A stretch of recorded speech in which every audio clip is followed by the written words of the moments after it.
This short Bible study tidbit is presented by Mary Alta, a member of New Hope Community Church.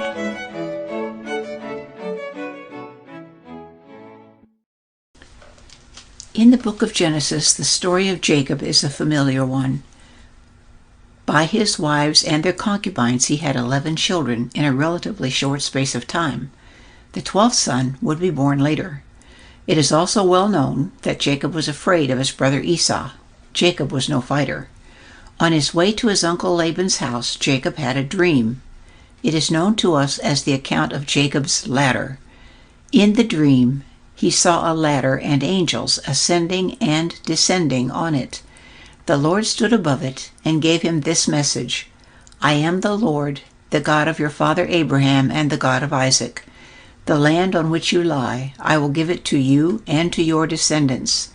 Your descendants will also be like the dust of the earth, and you will spread out to the west and to the east and to the north and to the south. And in you and in your descendants shall all the families of the earth be blessed. Behold, I am with you, and will keep you wherever you go, and will bring you back to this land. For I will not leave you until I have done what I have promised you.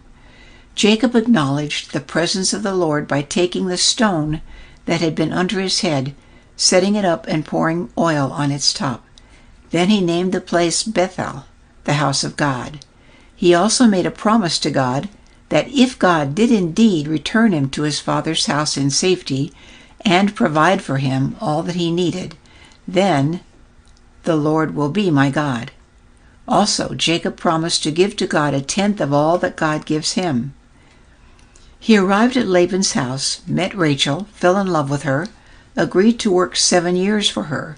But when the day came for the wedding, it was Leah he married, not Rachel. He honored the marriage, finishing out the marriage week, and then he was given Rachel, whom he loved more than Leah. But he worked another 7 years for her. There was much deception on both sides, at the end of which Jacob had acquired great wealth. He also acquired a family. He was given 11 sons during this time.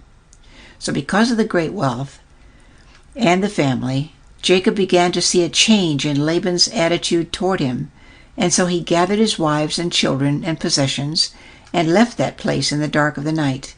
Laban pursued him, but was warned by God, "Be careful not to speak either good or bad to Jacob." So a pillar of stones was set up as a covenant between them. It was agreed that neither would go beyond that place in order to harm the other. Laban went home, but Jacob continued on his way.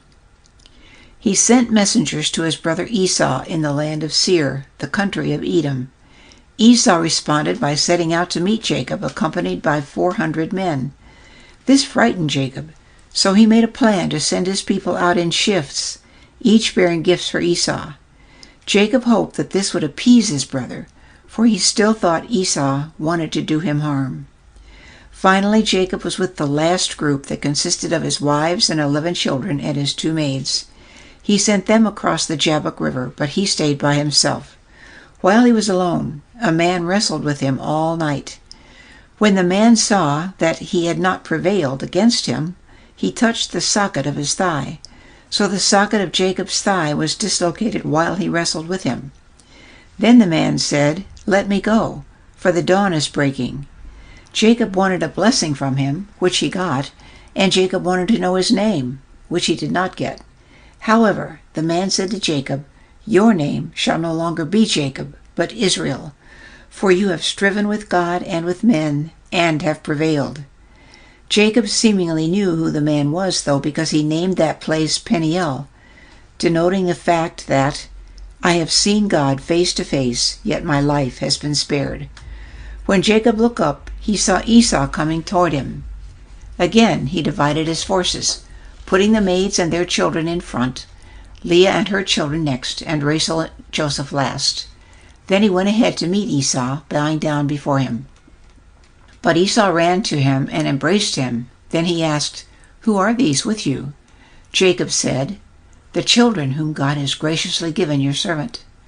Introductions were made, and Jacob urged Esau to accept all the gifts he had been offered. Then Esau said, Let us take our journey and go, and I will go before you." Jacob did not want to travel with him, however, so he used the children and herds as an excuse for going slower than Esau would want to go. Jacob said that he would come to Esau in Seir. Esau was not finished yet, though. He offered to leave some of his people with Jacob to help out, but Jacob refused the offer, saying there was no need. So Esau left and went to Seir. Jacob had no intention of going to join his brother, as is seen when he reached Shechem in the land of Canaan. He bought land where he had pitched his tent earlier. There he erected an altar and called it El Eloi Israel. This means God, the God of Israel. Names are so important to pay attention to in the Bible as you just keep reading. Thank you for sharing this time with me. Have a blessed day.